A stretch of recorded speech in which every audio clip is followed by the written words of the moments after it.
கிறிஸ்துவுக்குள் மிகவும் பிரியமானவர்களே, ஆண்டவரும் இரட்சகருமாய் இருக்கிற இயேசு கிறிஸ்துவின் விலையேற பெற்ற நாமத்தினாலே இந்த கால வேளையிலே தேவனுடைய வார்த்தை கேட்க வந்திருக்கிற உங்கள் யாவரையும் வாழ்த்துகிறேன், வரவேற்கிறேன். பிரியமானவர்களே, தேவனுக்கு பிரியமானவர்கள் யார் என்பதை நாம் தியானித்து கொண்டிருக்கிறோம். அதாவது அநேகர் என்ன நினைக்கிறாங்கன்னா, ஒரு 2-3 காரியங்கள் இருக்கிறது. சில சுபாவங்கள், சில குணங்களில் மட்டும் ஒரு ஒழுக்கமாக இருந்து விட்டால் போதும், மற்ற காரியங்களில கவனங்களை செலுத்தாமல் இருந்தாலும் பரவாயில்லை என்பதை போல சிலர் இருக்கிறதாக நான் உணர்கிறேன். ஆனால் வேதம் ஒட்டு மொத்தமாக தேவனுக்கு பிரியமாய் இருப்பதை குறித்து நமக்கு திட்டமாய் போதிக்கிறது. தேவ மனிதர்களுடைய வாழ்க்கையிலிருந்து கடந்த நாளிலே ஏனோக்கு தேவனுக்கு பிரியமாய் இருந்ததை நாம் தியானித்தோம். அவர் தேவனுக்கு பிரியமாய் இருப்பதற்கு காரணம், அவர் தேவனோடு சஞ்சரிக்க தீர்மானித்தார். அவருடைய தீர்மானத்தின் காலம் முரண்பாடான ஒரு காலம், வித்தியாசமான ஒரு பொல்லாத ஒரு உலகத்தின் சூழ்நிலையில் நடுவில் இருந்து அவர் ஆண்டவரோடு வாழ தீர்மானித்தது மாத்திரமல்ல, குடும்பத்தின் சூழ்நிலைகள் 300 ஆண்டுகள் ஆண்டவரோடு கூட வாழக்கூடியது என்பதெல்லாம் சாதாரண விஷயம் அல்ல. ஆனால் எடுத்த தீர்மானத்தில் நம்புகிறவர் உண்மையானால் நம்முடைய தீர்மானங்கள் உயிருள்ளதாக இருக்க வேண்டும். புரிஞ்சவங்க, நான் யாரை நம்புகிறேனோ, யாரை மையப்படுத்தி தீர்மானிக்கிறேனோ, நம்முடைய உலக தீர்மானங்களில் ஒருவேளை உலகத்துல சில காரியங்களை பாருங்க, ரொம்ப ஸ்ட்ராங்கா இருப்போம். சில சமயங்கள்ல உலக பிரகாரமான தீர்மானங்களில நாம உலக பிரகாரமான கோபங்களில, உலக பிரகாரமான எரிச்சல்களில, உலக பிரகாரமான மாம்ச வைராக்கியங்களில நாம ரொம்ப வைராக்கியமா இருப்போம். 15 வருஷத்துக்கு அப்புறமா ஒருத்தரை பார்க்கிற சூழ்நிலை வந்தா கூட அநேகரை நான் பார்க்கிறேன், அவங்களும் நம்ம 15 வருஷமா பார்த்துருக்க மாட்டோம். 15 வருஷத்துக்கு அப்புறமா பார்க்கும்பொழுது நாம அந்த 15 வருஷமாக பெற்ற அபிஷேகம், ஜெபித்த ஜெபங்கள், வாசித்த வேத வாசிப்புகள், கேட்ட பிரசங்கங்கள், நடத்தப்பட்ட ஆவிக்குரிய நடத்துதல்கள், இவைகளெல்லாம் நாம் அனுபவித்து அந்த அந்த குறிப்பிட்ட அந்த சம்பவத்தின் மேல், அந்த நபர்களின் மேல் இருக்கிற கோப கசப்புகள் எல்லாம் மாறி போயிட்டு இருக்கோம். ஆனா அந்த 15 வருஷத்துக்கு அப்புறமாவும் நான் அவங்கள பார்த்து, அவங்கள சிரித்து, அவங்கள சிரிப்பு முகத்தோடு பிரைஸ் தி லார்ட் அப்படின்னு சொன்னோம்னா, 15 வருஷத்துக்கு முன்னாடி ஒரு பிரச்சனை நடக்கும் பொழுது அவங்களுக்கு என்ன புத்தி இருந்துச்சோ அந்த புத்தி அப்படியே இருக்கிறதை பார்க்க முடிகிறது. இயேசு நல்லவர், இயேசு நல்லவர். இதெல்லாவற்றையும் நாம் சிந்தித்து பரிசுத்தவான்களுடைய வாழ்க்கையிலிருந்து, ஒவ்வொரு பரிசுத்தவான்களுடைய வாழ்க்கையிலிருந்தும் அநேக தேவனுக்கு பிரியமான காரியங்களை நாம் கற்றுக்கொள்ள வேண்டியது அவசியமாய் இருக்கிறது. யோசேப்பை குறித்து இன்றைக்கு நாம் உங்களோடு கூட பேச போகிறேன். யோசேப்பினுடைய சகோதரர்கள் அவனுக்கு செய்த துரோகங்களை, யோசேப்பு அவர்களை மன்னித்த விதங்களையும் நான் உங்களுக்கு இன்றைக்கு பேச போகிறேன். யோசேப்பும் மன்னிப்பும் என்கிற தலைப்புல உங்களோடு கூட நான் ஆண்டவருடைய வார்த்தைகளை இன்றைக்கு பகிர்ந்து கொள்ள போகிறேன். எல்லாரும் பரிசுத்த வேதாகமத்தை சொந்தமா, தனக்கென்று சொந்தமா வச்சிருக்கிறவங்களா சத்தம் உயர்த்தி ஒரு அல்லேலூயா சொல்லுங்க பார்க்கலாம். இப்ப சர்ச்சுக்கு எடுத்துட்டு வந்திருக்கிறவங்களா ஒரு அல்லேலூயா சொல்லுங்க பார்க்கலாம். அதனால பைபிளை சொந்தமா வச்சிருக்கிறது ரொம்ப நல்லது. சபைக்கு வரும்போது எடுத்துட்டு வர்றது அதை விட நல்லது. அதை வாசிக்கிறதையும், அது பேசும்போது அதை அந்த வாசனத்தோடு கவனிக்கிறது அதை விட ரொம்ப நல்லது. சரி, அன்புக்குரிய தேவ பிள்ளைகளே, ஆதியாகமம் 37ஆம் அதிகாரம் 4ஆம் வசனம். ஆதியாகமம் 37ஆம் அதிகாரம் 4ஆம் வசனம். அவனுடைய சகோதரர் எல்லோரிலும் அவனை தங்கள் தகப்பன் அதிகமாய் நேசிக்கிறதை அவன் சகோதரர் கண்டபோது. அன்புக்குரியவர்களே, முதலாவதாக யாக்கோபு, கர்த்தருக்கு ஸ்தோத்திரம். இது நம்ம ஸ்தோத்திரம், பரிசுத்தவான்களுடைய வாழ்க்கையின் முன்மாதிரிகளை எல்லாவற்றையும் கொண்டு யார்கிட்ட பார்க்க முடியும்?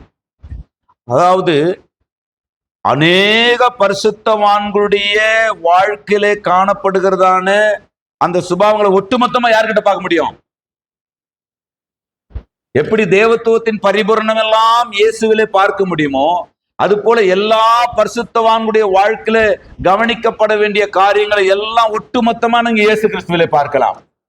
ஆகவேதான் பழைய ஏற்பாட்டு காலத்தில் வாழ்ந்த பல பரிசுத்தவான்கள் இயேசு கிறிஸ்துவனுடைய சுபாவங்களுக்கான முன் அடையாளமாக வாழ்ந்திருக்கிறார்கள். என்ன விளங்குதா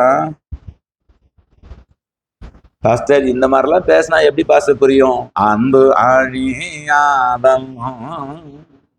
அன்புக்குரியவர்களே, இந்த மாதத்தின் தேவைகளுக்காக கண்ணீரோடு நீங்கள் வந்திருக்கிறீர்களா? உங்களுடைய குடும்பத்தின் பிள்ளைகளுடைய காலேஜ் பீஸை கட்டுவதை குறித்து நீங்கள் கண்ணீரோடு வந்திருக்கிறீர்களா? ஒரு பெரிய அற்புதத்தை இந்த மாதத்தில் நீங்கள் காணப்போகிறீர்கள்.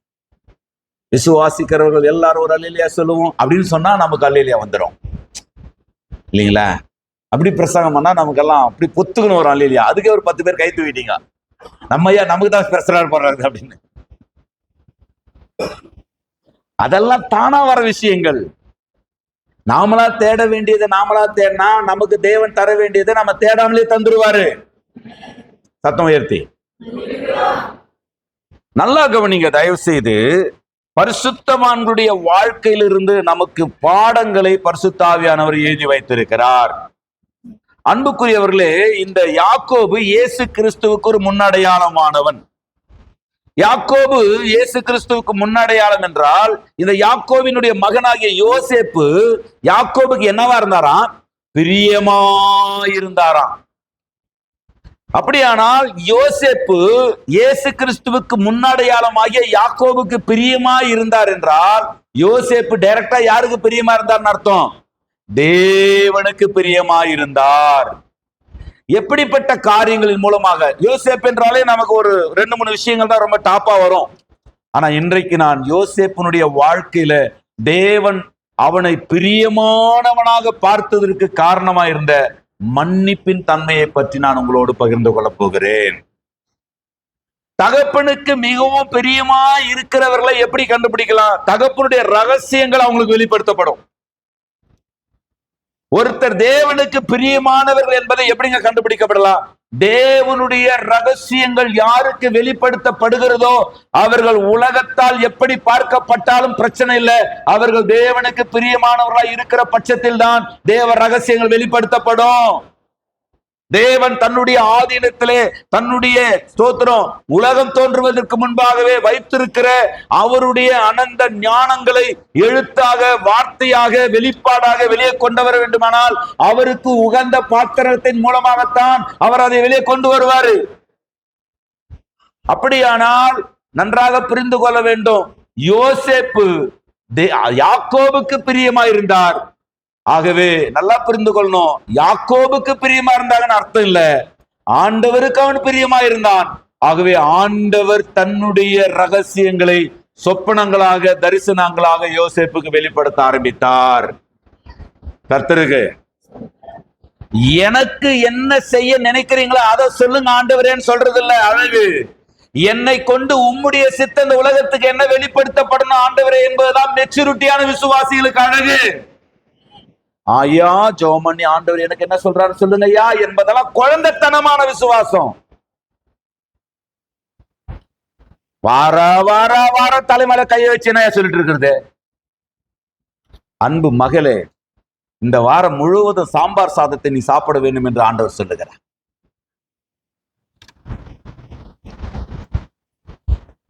அப்படிதான் ஒண்ணு வர்றது இல்லையே. நல்லா இருங்கோ, சந்தோஷமா இருங்கோ. அப்படியானால் நன்றாக புரிந்து கொள்ளணும், தேவனுக்கு பிரியமானவர்களுக்குத்தான் தேவ ரகசியங்கள் வெளிப்படுத்தப்படும். தேவ ரகசியங்களை ஒருத்தர் நல்லா புரிந்து கொள்ளணும். தேவ ரகசியங்களை நீங்க மோசேயை எப்படி பார்க்க கூடாது? ஐயோ கோபக்காரன், ஐயோ அவன் எகிப்தின் அடிச்சு கொன்னதை மாதிரி நம்மளை அடிச்சு கொன்னுடுவான் அவளுக்கு. ஆண்டவர் அப்படியே கொண்டு வந்து அப்படியே இஸ்ரேல் மக்களை மேய்க்க வச்சிருந்தாருன்னா ஆண்டவர் யாரையும் கொண்டு வனாந்தரத்துல போட தேவையில்ல. மோசேயை மொத்த பேரையும் கொண்டு நானும் என் வீட்டார கூட விட்டுருக்க மாட்டான் அவளுக்கு. வீட்டார கூட எதனா பண்ணிட்டு தான் அவன் ஒண்டியே தான் காணானுக்கு போயிருப்பான். ஆனா அவனாவது போயிருப்பான். அன்புக்குரியவர்களை நல்லா கவனிக்கணும், சிந்தித்து செய்திகளை கேளுங்கள். தேவ ரகசியங்கள் தேவனுக்கு பிரியமானவர்களுக்கு தான் வெளிப்படுத்தப்படும்.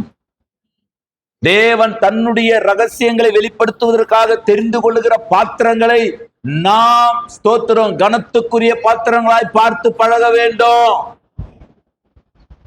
யோசேப்பினிடத்தில் இருக்கக்கூடிய நல்ல சுபாவத்துல மிக முக்கியமான ஒரு சுபாவம் என்னடா அப்படின்னா மன்னிப்பு. மன்னிப்பு. சரி, அவனுடைய சகோதரர்கள் அவனுக்கு செய்த 9 துரோகங்களை இன்னைக்கு நாம தியானிக்க போறோம். 9 துரோகங்கள் பண்ணியிருக்கிறாங்க அவனுடைய சகோதரர்கள் அவனுக்கு. முதலாவது 37:4 பின்பாகம் இப்படியாய் சொல்லுகிறது. 37ஆம் அதிகாரம் ஆதியாகமம் அதனுடைய 4ஆம் வசனத்துடைய பின்பாதி, அவனுடைய சகோதரர் எல்லாரிலும் அவனை தங்கள் தகப்பன் அதிகமாய் நேசிக்கிறதை அவன் சகோதரர் கண்டபோது அவனோடு பட்சமாய் பேசாமல் அவன் என்ன பண்ணாங்களாம்? முதலாவது பகைத்தார்களாம். கவனிங்க,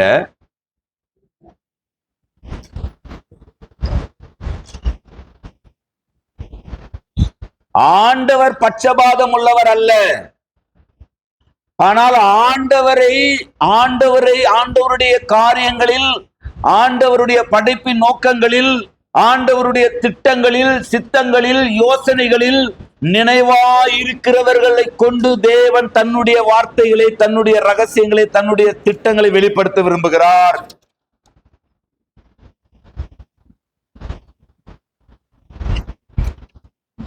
யோசேப்பு எப்படி யாக்கோபுக்கு பிள்ளையோ அப்படிதான் யூதாவும், அப்படிதான் சிமியோனும், அப்படிதான் லேவியும், அப்படிதான் இசக்காரும், அப்படிதான் ரூபனும்.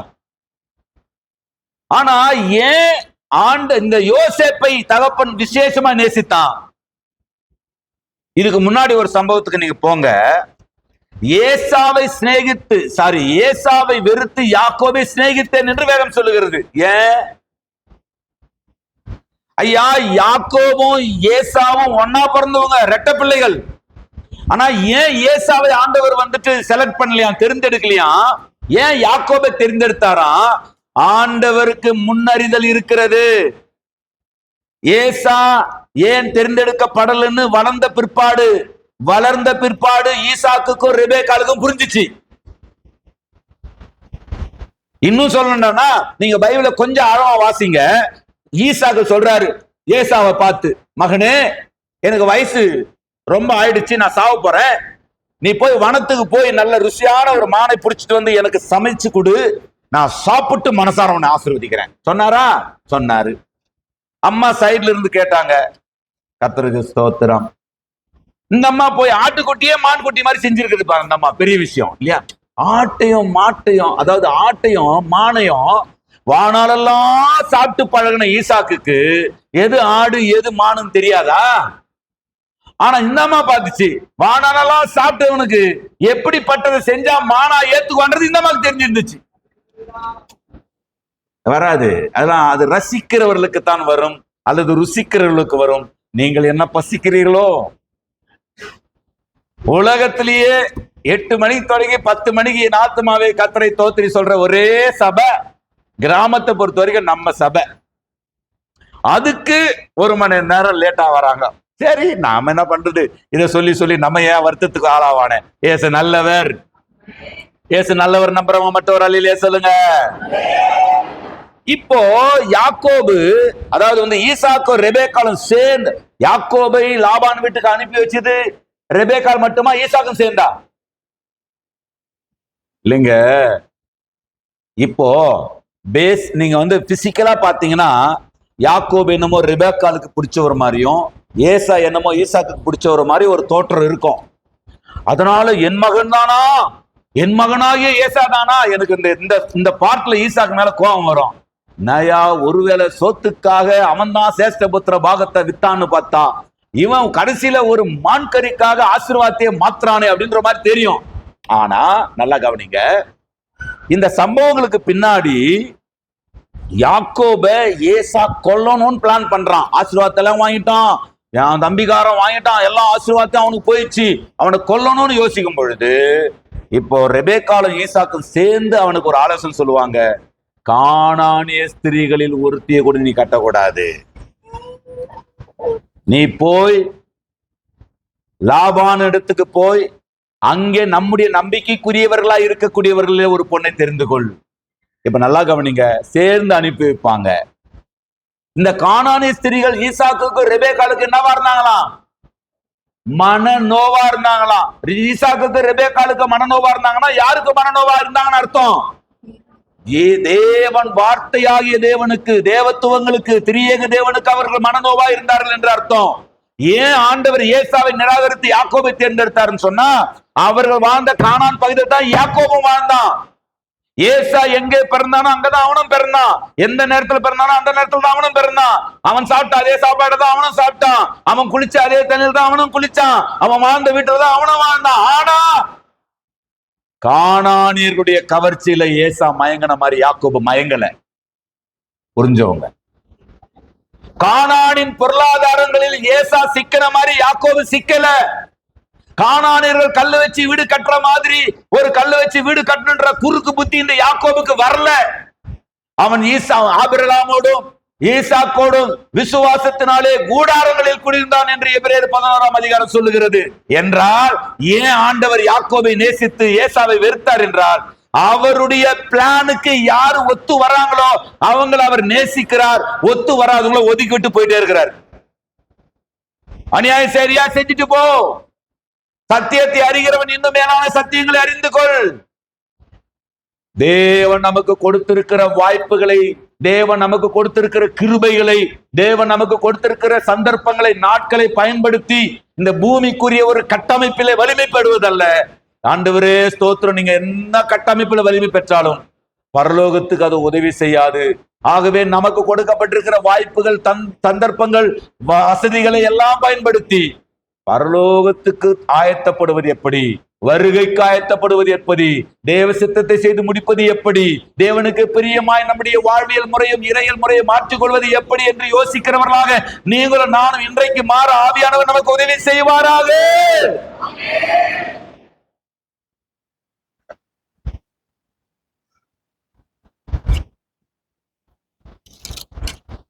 பேச நல்லவர். அவன் என்ன பண்ணாங்களாம், தரிசனத்தை இவன் ஷேர் பண்ண ஆரம்பிச்ச உடனே தகப்பன் நேசிக்கிறார், தரிசனம் வெளிப்படுதுன்னு சொல்ல ஆரம்பிச்ச உடனே அவன் என்ன பண்ண ஆரம்பிச்சாங்களாம்,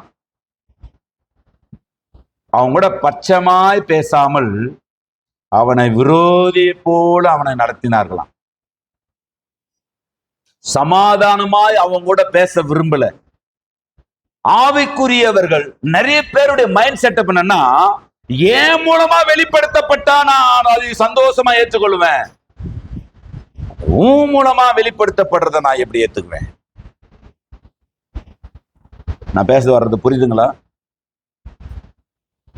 கர்த்தருக்கு ஏன் ஊழிய வளர்ச்சிக்கு நீ உதவியா இருந்தா நான் சந்தோஷப்படுவேன், உன் ஊழியம் வளர்றதுனால நான் எப்படி சந்தோஷப்படுறேன்? ஏன் ஊழியம் வளரலையே,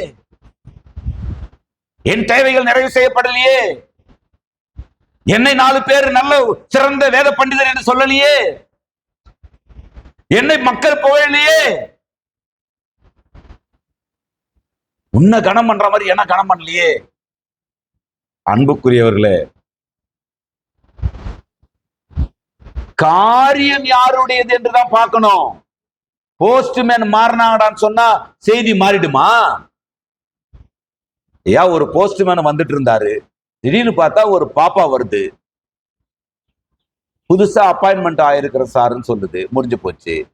நாம வந்துட்டு அது எப்படி, அது அந்த போஸ்ட்மேனை கொண்டு வந்து குட்டாதானே அது வேல்யூவா இருக்கும், அந்த லெட்டர்ல இருக்கிற செய்திகள்லாம் தமிழா இருக்கும், நீ கொண்டு வந்து குட்டியானா அதெல்லாம் மலையாளமா மாறிடுமே, நீ எப்படி கொண்டு வந்து கொடுக்கலாம் அப்படி கேட்க முடியுமா?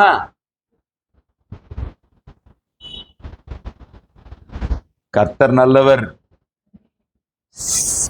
யாக்கோபுனுடைய பிள்ளைகள் எல்லாரிலும் ஏன் யாக்கோபு அதிகமா யோசேப்பை நேசித்தான் சொன்னா, எப்படி ஆண்டவர் யாக்கோபுடைய முன்னறிதலின்படி, யாக்கோபின் தெரிந்து கொள்ளுதலின்படி இந்த ஆபிரகாமின் விசுவாசத்துக்கும் ஈசாக்கின் விசுவாசத்திற்கும் உள்ளானவனாக அந்த மாதிரியை அவன் மாறாமல் பின்பற்றினானோ, அதை தேவன் முன்னறிந்தபடினாலே இவன் தான் எனக்கு தேவை. ஏன்டானா இந்த யாக்கோபின் வழியா யார் வரணும்?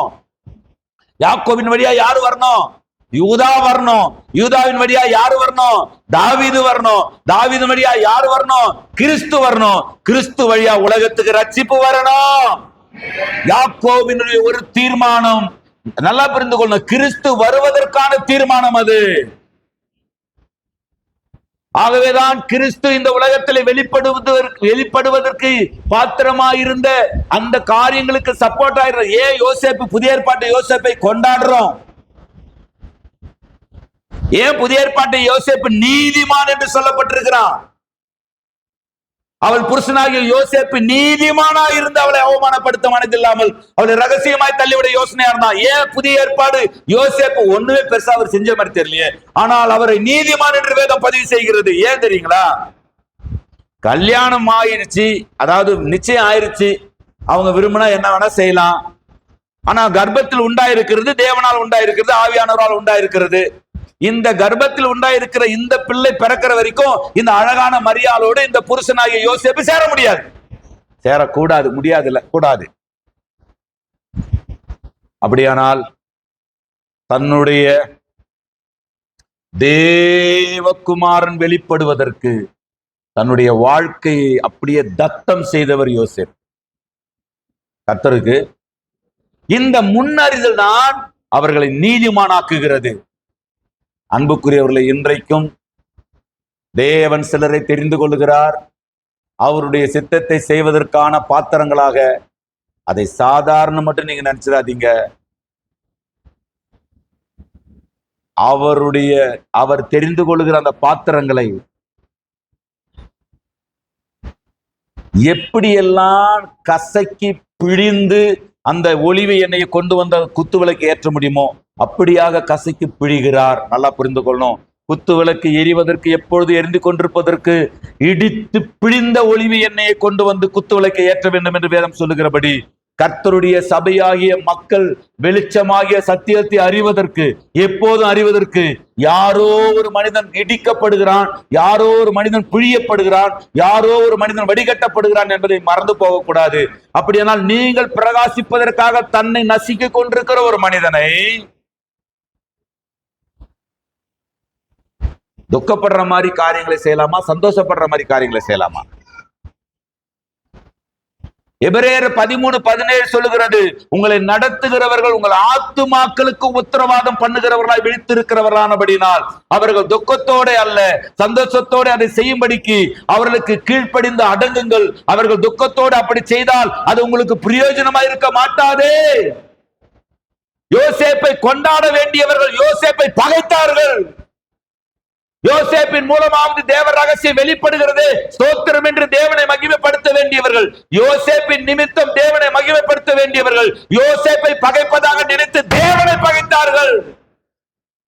நிறைய பேருக்கு என்ன நினைப்படான்னு சொன்னா, நம்ம பாஸ்டர் சொல்லதானே கேட்காம இருக்கிறோம்.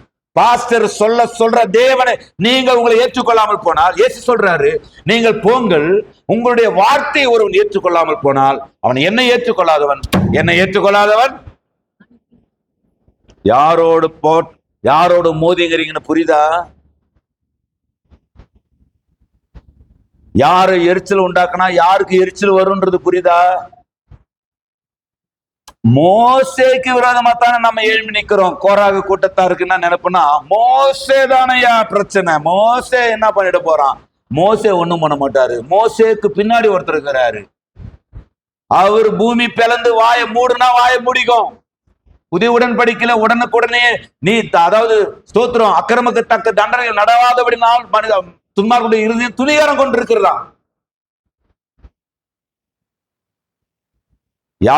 யோசேப்பின் சகோதரர்கள் அவனுக்கு கர்த்தர் கொடுத்த அந்த தரிசனங்களின் நிமித்தம் அவனை என்னமா அதிகமா என்ன பண்ணாங்களா? பகைத்தார்கள் என்று 5ஆம் வசனத்தை வாசிங்க. யோசேப்பு இப்ப பகைத்தாங்க, நேசித்ததுனால பகைத்தாங்க. முதல்ல நேசித்ததுனால பகைக்கிறது.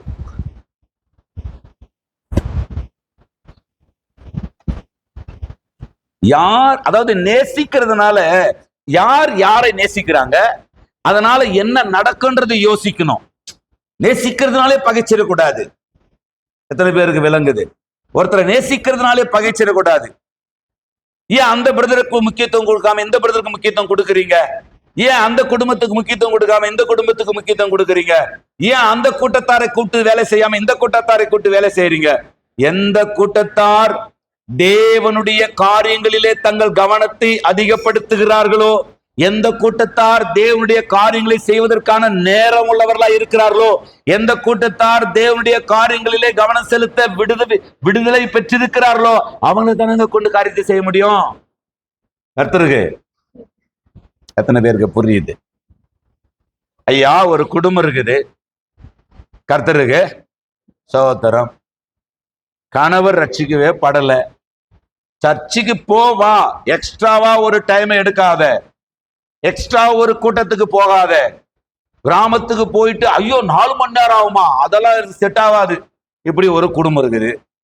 இன்னொரு குடும்பம் இருக்குது, கர்த்தருக்கு நீங்க ஊழியன்னு சொன்னா இங்கிருந்து நீங்க 500 கிலோமீட்டர் கூட கூட்டின்னு வாங்க, டீமா போய் வாங்க அப்படின்னு விடுதலை இருக்கிற ஒரு குடும்பம் இருக்குது. 2 குடும்பத்துல எந்த குடும்பத்தை பயன்படுத்த முடியும்? இல்ல, நான் கேட்கிற கேள்வி உங்களுக்கு புரியுதா?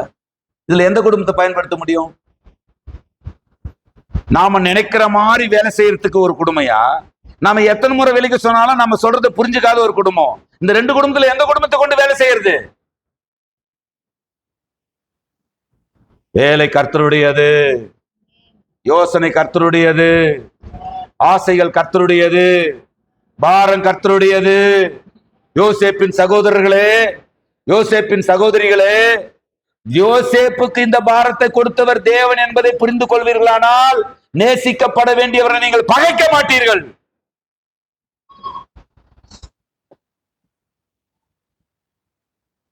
அவனுக்கு தேவன் கொடுத்த சொப்பனத்தின் நிமித்தம், தேவன் அவனுக்கு கொடுத்த பாரத்தின் நிமித்தம், தேவன் அவனுக்கு கொடுத்த ஊழியத்தின் நிமித்தம், தேவனுக்கு அவனுக்கு கொடுத்த தரிசனத்தின் நிமித்தம் இன்னுமாய் அவன் என்ன பண்ணார்களாம்? அதிகமாய் பகைத்தார்களாம். தேவரீர் மகிமைப்படுவீரானால், பேதுரு சிலுவையில் அறையப்படும் பொழுது பேதுருவின் மனைவியும் சிலுவையில் அறையப்பட்டார். இந்த சரித்திரம் தெரியுமா உங்களுக்கு? பேதுரு சிலுவையில் அறையப்படும் பொழுது பேதுருவின் மனைவியும் சிலுவையில் அறையப்பட்டால், பேதுருவுக்கு மரணத்தை இயேசுவை போல சந்திக்கிற தகுதி இல்லை. என் நேசரை போல சிலுவையில் அறையப்படுவதற்கு நான் பாத்திரன் அல்ல, ஆகவே என்னை தலைகீழாக சிலுவையில் அறையுங்கள் என்று சொன்னார். அவருடைய மனைவி சிலுவையில் அறையப்படும் பொழுது பேதுரு இவனமாக சொன்னாராம், இவ்விதமான விபரீதங்களை சகித்த அவரையே நினைத்துக்கொள். கர்த்தருக்கு நல்லா புரிந்து கொள்ளணும்.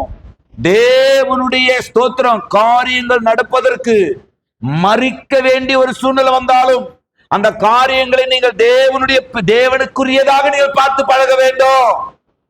புரிஞ்சவங்க மட்டும். அவனை பகைக்க வேண்டியதல்ல, அவர்கள் அவனை நேசித்திருக்கணும்.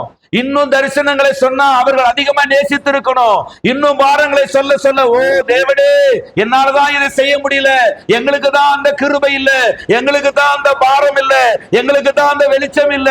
ஒருவேளை கர்த்தருக்கு ஸ்தோத்திரம், நீர் மகிமைப்படத்தக்கதாக எங்களில் இருந்தே ஒருவரை நீர் ஏற்படுத்தி வைத்திருக்கிறீரே, எங்களில் இருந்தே ஒரு குடும்பத்தை, எங்களில் இருந்தே ஒரு கூட்டத்தை, எங்களில் இருந்தே சில தேவ மனுஷர்களை மனிதர்களை ஏற்படுத்தி வைத்திருக்கிறீர் என்றால் ஸ்தோத்திரம் என்கின்ற பரந்த பெரும்பான்மை, பெருந்தன்மை இந்த யோசேப்பின் சகோதரர்களுக்கு இருந்திருக்கணும். மாறாக என்ன வருது? இவனுக்கும் தரிசனம் கிடைக்காது, தரிசனத்தை பெற்றவனும் இவன் ஏத்துக்க மாட்டான். அப்படியானால் தரிசனத்தை பெற்றவனை எதிர்ப்பது தரிசனத்தை தந்தவரை எதிர்ப்பதற்கு சமம். விளங்குதுன்றவங்க மட்டும் சோதரம். பைபிள் ஸ்டடிக்கு வாங்கி என்று உங்களை கூப்பிடுவது பாஸ்டர் அல்ல, பரலோகத்துக்கு உங்களை முன்னறிந்த தேவன் கூப்பிடுகிறார். அப்படியானால் சாத்தான் சொல்லுவான், கடைசி காலத்துல வந்து என்ன சொல்லுவான்? தோபாரு ஏசப்பா, சும்மால இந்த கதையெல்லாம் விடக்கூடாது, வாய்ப்புகளை பயன்படுத்தி பரலோகத்துக்கு தகுதியானவங்களை எல்லாம் பரலோகத்துல சேர்த்துக்கோ, அல்லாதவங்களை எல்லாம் விட்டுரு. அதெல்லாம் நான் ஆண்டவர் வந்து அதுல எல்லாம் ஜென்டில்மேன் ஆண்டவர். சோதரம், இதுக்கு மேல போனா நீங்க கொஞ்சம் கண்ணீர் விட்டு கதறி அழுவீர்கள் போல தெரிகிறது. ஆகவே இந்த பாயிண்டை இதோடு நிறுத்தி கொடுக்கிறேன். தோத்தரம், இந்த பாயிண்ட் இதோடு நிறுத்தலாமா? இல்ல இந்த பாயிண்ட்ல இன்னொரு 2 காரியங்கள் இருக்குது, பேசிடலாமா? ஏசு நல்லவர். பேசுங்க. முன்னாடி உட்காந்துங்கலாம் சொல்றாங்க பேசுங்க. எங்களை சம்மட்டியால நீங்க எம்மானாலும் அடிங்க பாஸ்டர், நாங்க பரலோகம் போனோம்டான்னு சொன்னா என்னாலும் சந்திக்க தயார் என்று நீங்கள் முடிவெடுத்து விட்டீர்கள் என்று நம்புகிறேன். ஆமென். ஸ்தோத்திரம். நல்லா கவனிங்க. முன்னறிதல் யாருடையதுங்க? முதல்ல இது புரியணும். முன்னறிதல் யாருடையது? ஆதியாகமம் 3:15 படி யார் வெளிப்படணும்? ஆதியாகமம் 3:15 படி அவர் ஸ்திரியை நோக்கி, அந்த சர்பத்தை நோக்கி, உனக்கும் ஸ்திரிக்கும் உன் வித்துக்கும் அவள் வித்துக்கும் என்ன பண்ணுவேன்? பகை உண்டாக்குவேன். அவர் உன் தலையை நசுக்குவார், நீ அவர் குதிங்காலை நசுக்குவாய். அப்படியானால் யார் வெளிப்படணும்? யார் வெளிப்படணும்?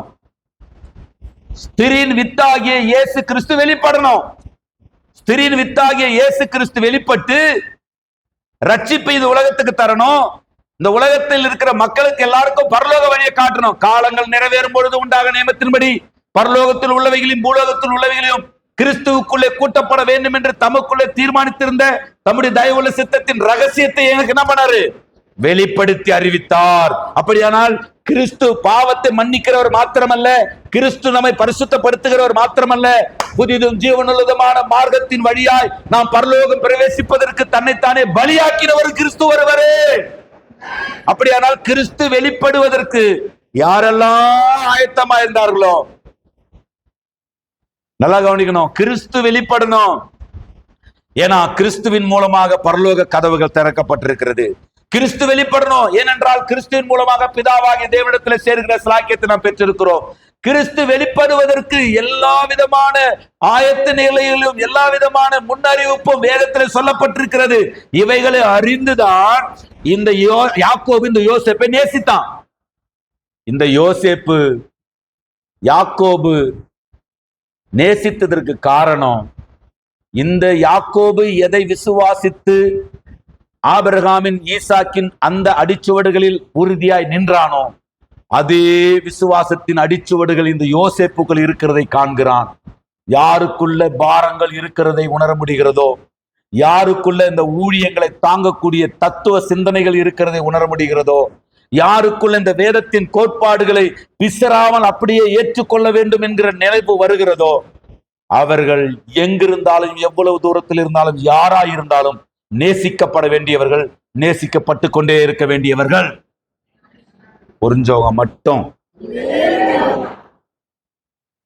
சரி, இப்ப முதலாவது அவங்ககிட்ட பட்சமா இல்லாம போயிட்டாங்க. சரி, அதிகமாய் பகைத்தார்கள். மூணாவது 31:18 வாசிங்களேன். 37:18 மன்னிக்கணும், 37:18. அவர்கள் அவனை தூரத்தில் வர கண்டு அவன் தங்களுக்கு சமீபமாய் வரும் முன்னே அவனை கொலை செய்யும்படி சதி யோசனை பண்ணி, யார? தகப்பனால் நேசிக்கப்பட்ட, தகப்பனுடைய தரிசனங்களை பெற்ற, தகப்பனுடைய வேலையை செய்வதற்காக எந்த கள்ளம் கபடமும் இல்லாமல் இறங்கி ஃபீல்டு ஒர்க் பண்ற, நீங்க நல்லா யோசிச்சு பாருங்க, என்ன சொல்லி இருக்கலாம்? எத்தனை பேர் ஆடு மேய்ச்சிட்டு இருக்கிறான்? இந்த சம்பவம் நடக்கும் பொழுது யோசேப்புக்கு கூட 11 பேர், 10 பேர் ஆடு மேய்ச்சிட்டு இருக்கான். 10 பேருக்கு சாப்பாட்டு கொண்டு போறது சாதாரண விஷயமா? ஐயா, ஒரு வாலிபன், ஒரு 20 வயது மதிக்கத்தக்க, 16 20 வயது மதிக்கத்தக்க ஒரு வாலிபன் 10 பேருக்கு சாப்பாடு எடுத்தும் போறது சாதாரண விஷயமா? நான் பேசுறது உங்களுக்கு, நீங்க என்ன மூழ்கிறத பார்த்தா நீங்க நம்ம 100 பேருக்கு சாப்பாடு எடுத்து போற மாதிரி நீங்க பாக்குறத பார்த்தா அப்படி தெரியுது. 10 பேருக்கு. நான் அவர் என்ன ரதத்துல போனாரு? யோசேப்புங்க அப்பா வந்து சாப்பாடுன்னா மிஞ்சி போனா எதில் கொடுத்து அனுப்பியிருப்பாரு? ஏதாவது ஒரு கோவேறு கழுது மேல கொடுத்து அனுப்பியிருப்பாரு, இல்லைன்னா நடந்தே போட அனுப்பியிருப்பாரு. அப்படிதான் வசன் இருக்குது. அவங்க தோத்தானுக்கு போகிறார்கள், கண்டுபிடிக்கிறான், தேடி திரியிறான். சகோதரர்களுக்கு நன்மையை மனதிலே வைத்துக் கொண்டு தேடி திரிகிறான்.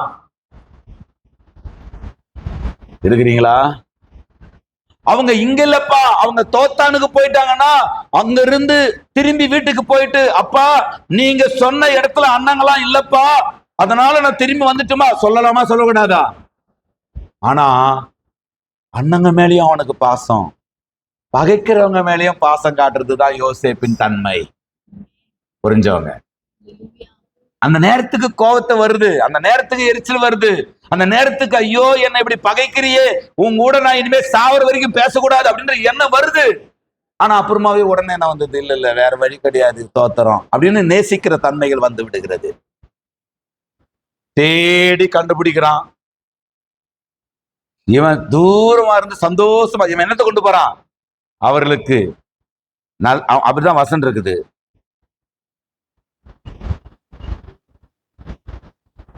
அதாவது அவர்களுக்கு அப்போது அவன், நீ போய் உன் சகோதரருடைய சேமம் எப்படி என்றும் ஆடுகள் எப்படி இருக்குது என்று பார்த்து எனக்கு மறு செய்தி கொண்டு வா என்று அவனுக்கு சொல்லி எப்ரோன் பள்ளத்தாக்கில் இருந்து அவனை அனுப்பினான். அந்தபடி அவன் சீகேமுக்கு போனான்.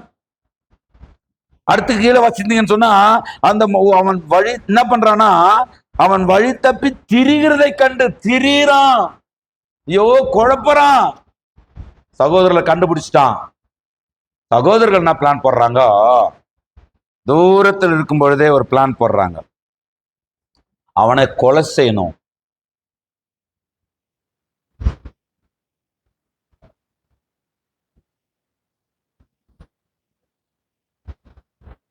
யார கொலை செய்யணும்னு யோசிக்கிறாங்க.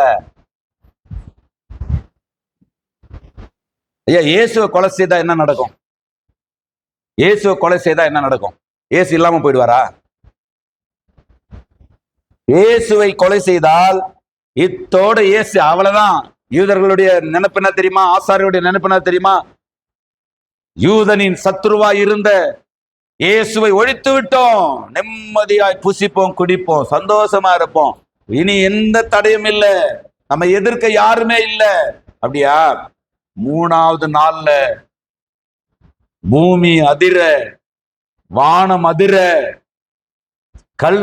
கல் புரட்ட போடப்பட, ஸ்தோத்திரம், உயிரோடு இயேசு வந்ததை போல யோசேப்பை இவங்க கொல்ல நினைக்கிறாங்க.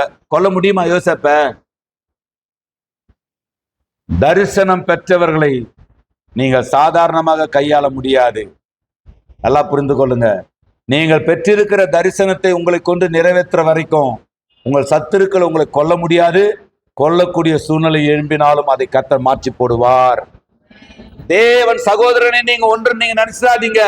உங்க எதிரிகள் வலிமையானவர்கள் என்று நீங்கள் பயந்துராதீங்க. ஐயோ, என் பிராண சிநேகிதனும் என் சொந்த சகோதரன் எனக்கு விரோதமா எழுப்பி நிக்கிறானே பாஸ்டர், நான் என்ன பண்றது? பயப்படாது. உன்னை அழைத்து உனக்கு பாரத்தை கொடுத்து உனக்கு தரிசனத்தை கொடுத்து உன்னை முன்னறிந்தவர் சர்வ வல்லமையுள்ள தேவன். அவனை கொல்லும்படிக்கு அவனை பகைத்தார்களாம். நல்லா புரிஞ்சு கொள்ளுங்க. அவன் எதனால? ஸ்தோத்திரம், சங்கீதம் 25:19 சொல்லுது, 55:3 சொல்லுது. 25:19 55:3 வேகமா ஒருத்தர் வாசிங்களேன்.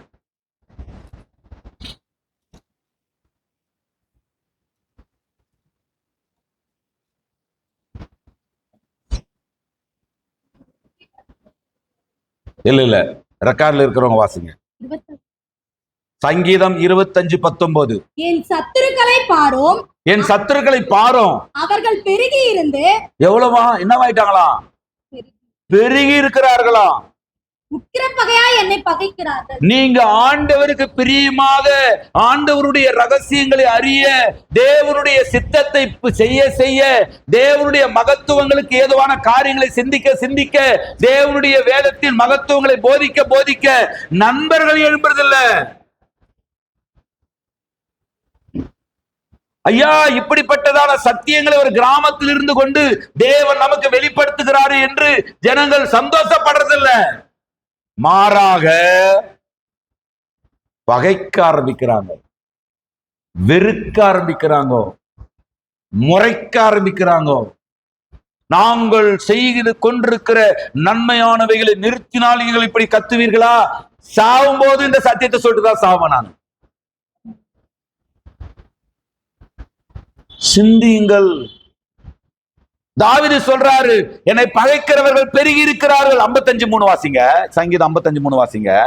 அவர்கள் என் மேல் பழிசாட்டி, என் மேல் என்ன பண்றாங்களா? பழிசாட்டி குரோதம் கொண்டு பகைக்கிறார்கள். பழிசாட்டுவது, குற்றப்படுத்துவது, குறை சொல்லுவது, எந்த காரியத்தை சொல்லணும்? ஐயா, வேதத்தினுடைய காரியங்களுக்கு விரோதமாயிருந்தால் அதை சொல்லி பழகணும். வேதத்துக்கு எதிரான காரியமாயிருந்தால் அது குறையில்லை, அது கரெக்ஷன், அது கண்டம்ஷன் கிடையாது. நம்ம ஆளுங்க குறை சொல்றாருங்க பாஸ்டர். ஐயா, வேதத்தினுடைய வார்த்தைக்கு எதிராக, வேதத்தின் மகத்துவத்துக்கு எதிராக, வேதத்தின் ஆராய்ச்சிக்கு எதிராக, வேதத்தினுடைய தேவனுடைய சித்தத்துக்கு எதிராக இன்னொரு கருத்து கோட்பாடுகளை கொண்டு வருவது தவறு என்று சொல்வது குறையல்ல. பரிசேயர் சதிசேயர் என்பவருடைய புளித்த மாவை குறித்து எச்சரிக்கையா இருங்கள் என்று சொல்லி இயேசு சொன்னாரு, அது குறையா?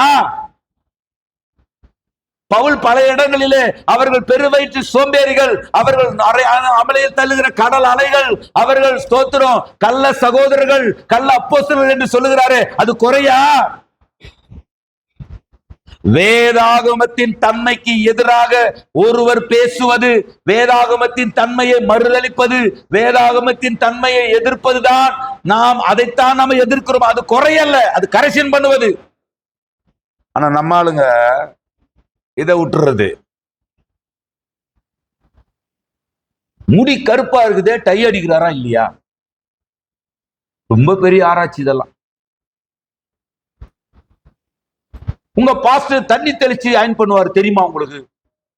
சட்டையை தண்ணி தெளிச்சு அயன் பண்ணாம வேற என்னத்தை தெளிச்சு அயன் பண்றது? குறை சொல்றாங்களாமா, நம்மளை குறை சொல்றாங்களாம். ஏசு நல்லவர்.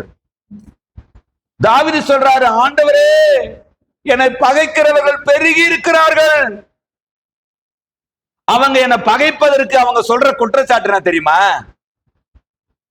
முன்னெல்லாம் வந்தா எதை குத்தாலும் சாப்பிடுவாரு, இப்பெல்லாம் இது வேணா அது வேணான்றாரு.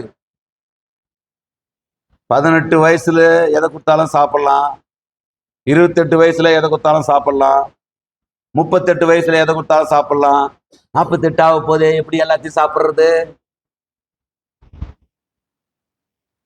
புரியுதா புரியலையா? ஏதாவது விளங்குதா?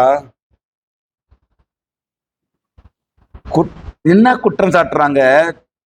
இவனுடைய வாழ்க்கையை பாருங்க. கொலை செய்ய ஆலோசித்து சகோதரர்களை பகைப்பது. 1 யோவான் 3:14-15 சொல்லுகிறது. தேவனுடைய ஸ்தோத்திர வேதம் வாசிங்க. 1 யோவான் 3ஆம் அதிகாரம் 14-15. நாம் சகோதரிடத்தில் அன்பு கூறுகிறபடியால் மரணத்தை விட்டு நீங்கி ஜீவனுக்கு உட்பட்டிருக்கிறோமே. உட்பட்டிருக்கிறோம் என்று அறிந்திருக்கிறோம். சகோதரிடத்தில் அன்பு கூறாதவன் மரணத்திலே நிலை கொண்டிருக்கிறான். அடுத்த வசனம், தன் சகோதரனை பகைக்கிற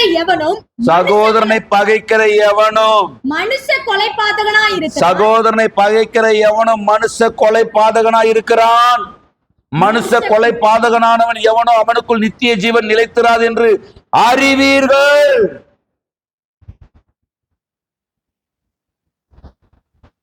கர்த்தருக்கு அன்புக்குரியவர்களை சிந்திங்க.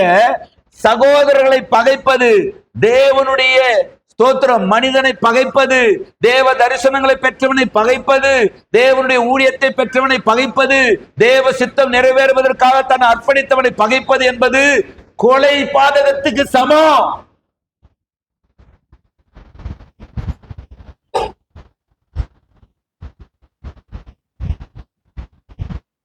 அதை நீங்க சிந்திக்கணும். உங்க காதுக்கு இனிமையா பேசுறதுக்காக தேவன் என்ன ஊழியத்துக்கு அழைக்கல. எனக்கு சௌகரியமா பிரசங்கம் பண்றதுக்கும் தேவன் என்ன ஊழியத்துக்கு அழைக்கல. அவர் ஒரு பரலோக திட்டத்தை வைத்திருக்கிறார். அவர் ஒரு பரலோகத்தின் முறைகளை வைத்திருக்கிறார். அவர் ஒரு பரலோகத்தின் விதிகளை வைத்திருக்கிறார். அந்த காரியங்களை எனக்கும் புரிய வைத்து என் மூலமாக உங்களுக்கும் புரிய வைப்பதற்காகத்தான் 200 கிலோமீட்டர் கண்ணாண்டு கத்தர் கொண்டாந்து என்னங்க வச்சிருக்கிறாரு. புரிந்து கொள்ள வேண்டும். தேவனுடைய தரிசனங்களை, தேவனுடைய பாரங்களை, தேவனுடைய திட்டங்களை, தேவனுடைய ரகசியங்களை வெளிப்படுத்துவதற்காக தேவன் தெரிந்து கொண்ட ஒரு பாத்திரத்தை பகைப்பது கொலை பாதகத்துக்கு சமம். ஏசு நல்லவர். நல்லவரா? அடுத்து என்ன பண்றாங்க? 37:19 வாசிங்களேன். ஆதியாகமம் 37:19. ஒருவரை ஒருவர் நோக்கி, ஒருவரை ஒருவர் நோக்கி, இதோ சொப்பனக்காரன் வருகிறான். பதிவு பைத்தியம். பீட்டராஜ் பாஸ் பதிவு பைத்தியமா?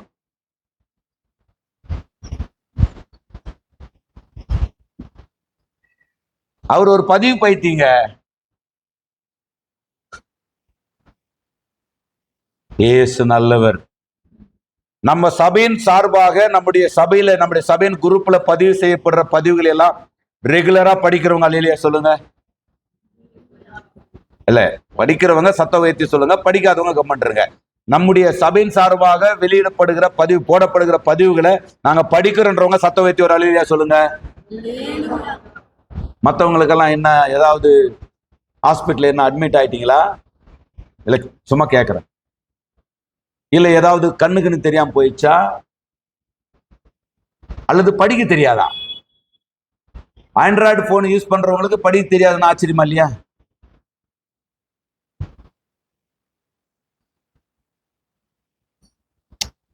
இயேசு நல்லவர். அவங்க என்ன பேசிக்கிறாங்க பாருங்களேன். சொப்பனக்காரன் வரான், தம்பி வரான்னு சொல்லல, நம்மளை நேசிக்கிறதுக்கான காரியத்தோடு வரான்னு சொல்லல, சபையை நேசிக்கிறதுக்காக ஒரு மனிதன் தன் வாலிபத்தை அர்ப்பணித்திருக்கான்னு பேசுறது இல்ல. ஏதாவது ஒரு கேப் கிடைக்குமா? நினைச்சு பாருங்க பாஸ்டர், நினைச்சு பாருங்க. என்னத்த நினைச்சு பாக்குறது? இல்ல என்ன நினைச்சு பாக்குறது? 30 வருஷத்துக்கு முன்னாடி நீங்க நந்த வந்ததை நினைச்சு பாருங்க. 30 வருஷத்துக்கு முன்னாடி நந்த வந்ததை நினைச்சு பார்க்கலன்னு உங்களுக்கு எப்படி தெரியும்? உங்களுக்கு கூட சொல்லுவாங்க சிலர், மறந்துட்டாங்க, அவங்க எங்களை மறந்துட்டாங்கன்னு வாங்க. எதை மறந்துடுறது? ஐயா, சொப்பனக்காரனை பத்தி பேசக்கூடாது, சொப்பனத்தை பத்தி பேசணும். கத்திக்கிட்டு இருக்கிறானே, இது என்ன? பிலிப்பு போயிட்டு எத்தியோப்பிய மந்திரியை பார்த்து கேட்கிறான், வாசிக்கிறவைகள் கருத்து என்ன? ரதத்தை பத்தி பேசல, அவங்க வெளியுறவுத்துறை மந்திரி என்பதை பத்தி பேசல, கந்தாகிய ராஜஸ்திரியினுடைய பொண்ணும் பொக்கிஷங்களுக்கு தலைவன் என்பதை பத்தி பேசல, எனக்கு ஏதாவது உன் மூலமாக உன் நாட்டிலிருந்து கிடைக்குமா என்பதை பத்தி பேசல. அவர்கள் என்ன பேசணுமோ அந்த வேதத்தின் கருத்தை அவர்கள் பேசினார்கள். சுத்தி இருக்கிறத பேசாதீங்க. இன்னைக்கு நடந்து வர்றீங்களா?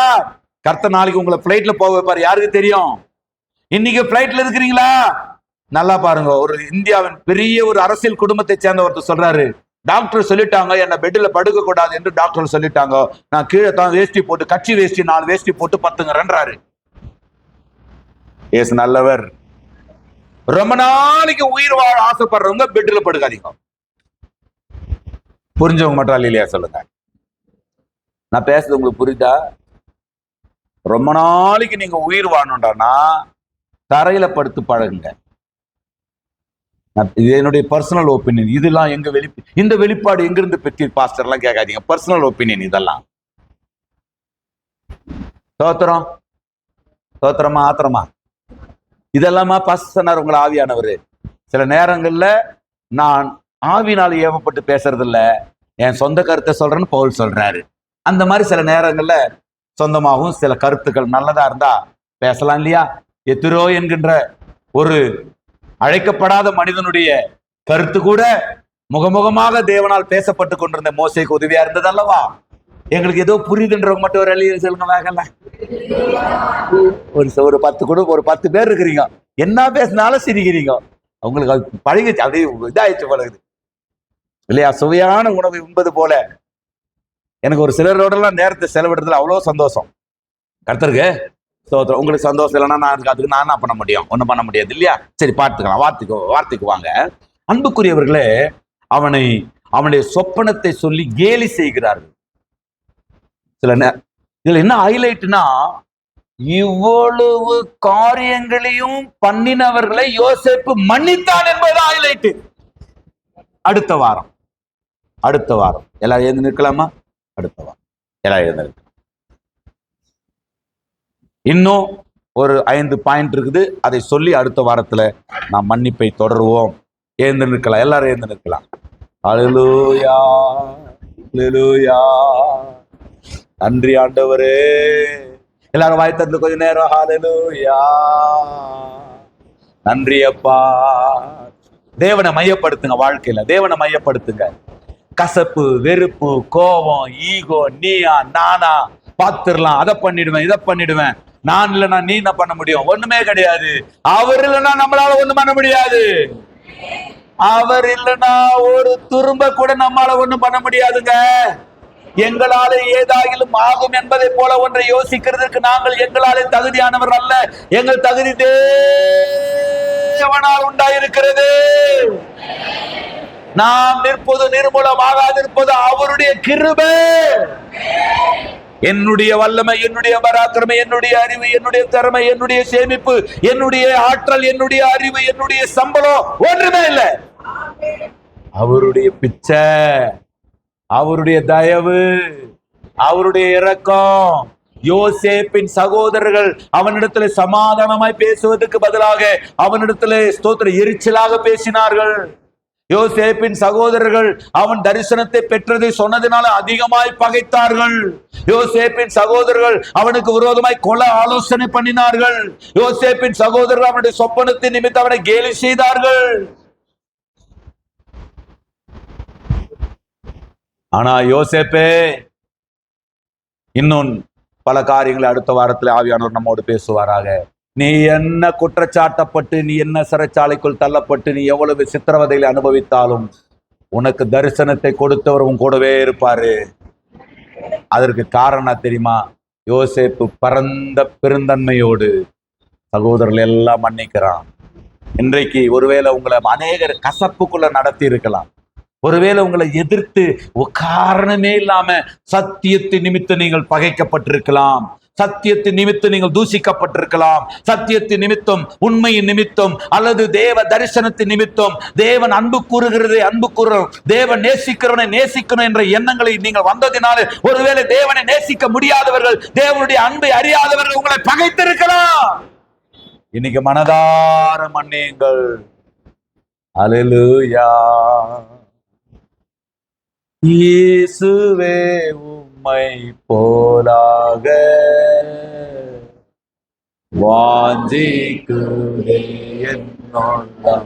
சத்தமா எல்லாரும் தெரிஞ்சவங்க எல்லாம் சேர்ந்து இயேசுவே உம்மை போலாக ஓ பரகதனா வாஞ்சிக்குதே என் உள்ளம்.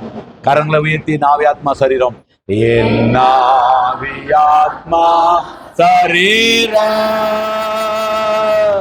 மொத்தம் படைத்து விட்டே என்னை ஏற்றுக்கொள்ளும் ஐயா. அன்சகேடின் ஆவி ஆத்மா சரீரம், என் ஆவி ஆத்மா சரீரம் முற்றும் படைத்து விட்டேன், முற்றும் படைத்து விட்டே என்னை பரலோக பரமபிதாவே, கர்த்தராகிய இயேசு கிறிஸ்துவின் நாமத்தினாலே தூய ஆவியானுடைய உதவியோடு உம்மை நோக்கி பார்க்கிறோம் ஐயா. உம்முடைய வார்த்தையிலிருந்து ஆண்டவரே, உம்முடைய சித்தத்தின்படியான பரிசுத்தவானாகிய யோசேப்பை நாங்கள் தியானித்துக் கொண்டிருக்கிறோம். ஆண்டவரே, யாக்கோபுக்கு யோசேப்பு பிரியமாய் இருந்தார் என்பது தேவனே உமக்கு பிரியமாய் இருந்தார் என்பதற்கு அடையாளமாய் இருக்கிறது. ஆண்டவரே, உம்முடைய சித்தமாகிய கிறிஸ்து இந்த பூமியிலே வெளிப்பட்டு ஆண்டவரே சர்வலோகத்தின் பாவங்களை மன்னித்து பரலோகத்துக்கான கதவுகளை திறக்க வேண்டும் என்கின்ற அநாதி திட்டத்தின்படி ஆண்டவரே அந்த சத்தியங்களுக்கு தங்களை ஆதி முதலே அர்ப்பணித்து சில தேவ மனிதர்களை வேதத்திலே பார்க்கிறோம். ஆண்டவரே, அவர்கள் பகைக்கப்பட வேண்டியவர்கள் அல்ல, அவர்கள் நேசிக்கப்பட வேண்டியவர்கள், அவர்கள் ஆண்டவரே அன்பு கூறப்பட வேண்டியவர்கள் என்பதை ஆண்டவரே இந்த கால வேளையில் எங்களுக்கு புரிய வைப்பீராக. யாக்கோபின் சகோதரர், யோசேப்பின் சகோதரர்கள் ஆண்டவரே அவனை புரிந்து கொள்ளாமல் போனாலும் அந்த போல நாங்கள் எங்கள் சபைகளுக்குள்ளே, எங்களுடைய கிறிஸ்தவ உறவுகளுக்குள்ளே, எங்கள் தெய்வீக அளவுகளுக்குள்ளே ஆண்டவரே நேசிக்கப்பட வேண்டியவர்களை வெறுக்கிற அந்த பொல்லாத கொலைபாதக செயல் எங்களை விட்டு வெளியே போகட்டும் என்று நான் செபிக்கிறேன். ஒவ்வொருவருக்குள்ளும் கிறிஸ்துவை மையம் கொண்ட, கிறிஸ்துவினுடைய வருகையை மையம் கொண்ட, கிறிஸ்துவனுடைய ரட்சிப்பை மையம் கொண்ட, கிறிஸ்துவின் தரிசனங்களை மையம் கொண்ட, தேவ சித்தங்களை மையம் கொண்ட பரந்த பெருந்தன்மைகள் இந்த காலவேளையில் உண்டாகட்டும் என்று நாங்கள் செபிக்கிறோம். எங்களை தாழ்த்துகிறோம். தொடர்ந்து வருகிற வாரங்களிலும் ஆண்டவரே மீதமுள்ளதான குறிப்புகளை ஸ்தோத்திரம் பேச பரிசுத்த ஆவியானவர் உதவி செய்வீராக. ஆரணி அல்லியந்தல் ஊழியங்களை கர்த்தர் ஆசீர்வதித்து பெருகச் செய்வீராக. சபையில் சத்தியத்தை கேட்கிற மக்கள் அதை விட்டு விடாதபடி இருதயங்களை பரிசுத்தாவியானவரதை ஆழமாய் அவர்களுக்கு உணர்த்துவீராக. இயேசுவின் மூலமாய் தாழ்த்தி ஒப்பு கொடுத்து ஜெபித்தேன். ஜெபங்களை கேட்டீர் ஜீவனுள்ள நல்ல பிதாவே. சத்தம் வைத்து சொல்லலாமா? என் ஆத்துமாவே